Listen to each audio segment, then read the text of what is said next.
विशाल फूकन के बाद सुमी बोरा और तार्किक बोरा को कोर्ट ने 3 दिन की पुलिस कस्टडी में भेज दिया है। बरबरुआ थाने के पृथक मामले में अदालत ने सुमी बोरा, तार्किक बोरा और विशाल फूकन को पुलिस हिरासत में भेजा है। बरबरुआ थाने के लॉकअप में कल तीनों की रात बीती। इससे पहले कभी भी कोई महिला बरबरुआ थाने के लॉकअप में नहीं रही है। इधर सुमी बोरा की भाभी जिंकी मिली भी कल डिब्रूगढ़ सदर थाने में दोबारा हाजिर हुई। সেইদিনা মই মেমক লগ নাপালোঁ যিহেতু তো সেইটো কাৰণে মোক মঙলবাৰে ষ্টেটমেণ্টৰ কাৰণে তেখেতসকলে হাজিৰ হ'বলৈ কৈছিলে।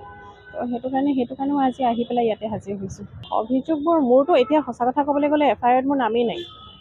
সেইখনৰ ভিত্তিতে মোক বেইলটো দিয়া হৈছিলে, কিন্তু মই নাজানো এতিয়া যেনেকৈ কৈ আছে ন মিডিয়া ট্ৰায়েলহে চলি আছে যিহেতু বেছিকৈ, সেয়াই আৰু সেইকাৰণে মই চাওঁ এতিয়া আজি গৈ পেলাই চাওঁ কেনেকুৱা ধৰণৰ কি ষ্টেটমেণ্ট তেখেতসকলে বিচাৰিছে। মই যেনেকুৱা ধৰণৰ ষ্টেটমেণ্ট